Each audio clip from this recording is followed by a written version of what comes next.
The old oak door of Professor Allister's study creaked open, admitting a gust of autumn air and a group of former students who were no longer the bright-eyed 20-somethings they had once been. 10 years had passed since graduation.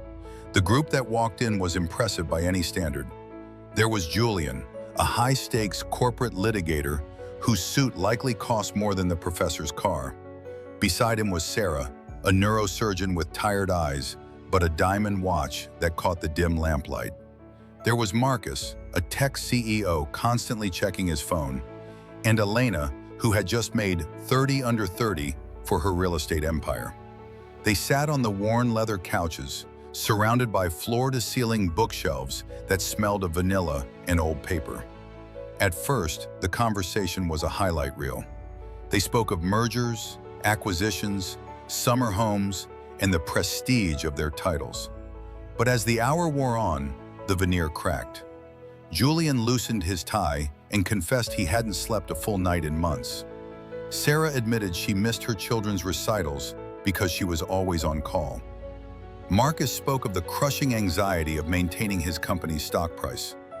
The air in the room shifted from celebration to a heavy, collective sigh. They were successful, yes, but they were exhausted, anxious, and hollow.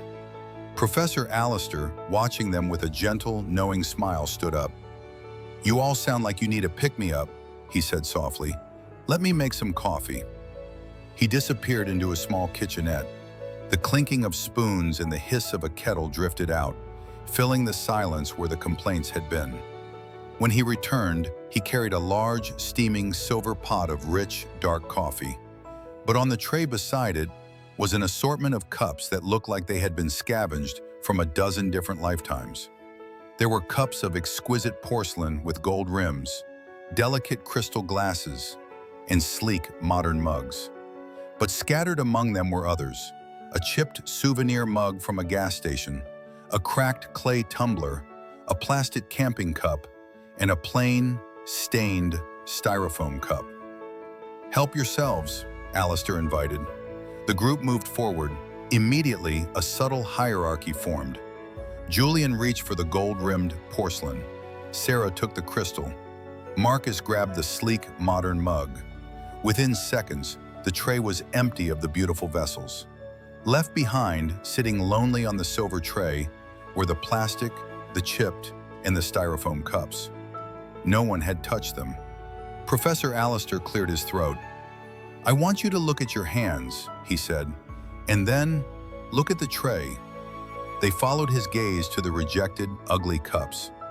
"It is fascinating," Allister mused. "In the span of seconds, you all subconsciously fought for the best-looking cups. You wanted the porcelain, the crystal, the status. You avoided the plain and the damaged." He paused, letting the observation sink in. "That is the source of your stress.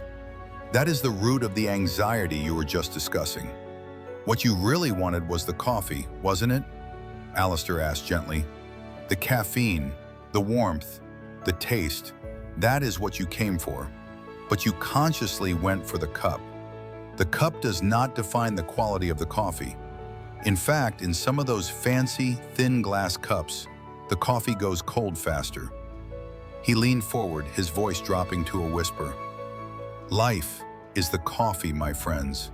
The love, the joy, the purpose, the breath in your lungs, that is the coffee. Your jobs, your money, your titles, those are just the cups. They are merely tools to hold and contain life. The quality of your life doesn't change because of the container," Allister continued. "But sometimes, by concentrating only on the cup, we fail to enjoy the coffee. You are all holding beautiful cups, but you are telling me the coffee inside tastes bitter because you are too afraid of dropping the porcelain."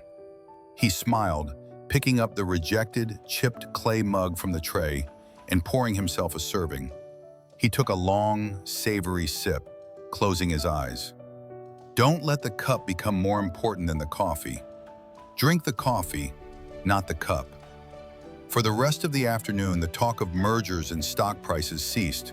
They drank their coffee, and for the first time in years, they actually tasted it.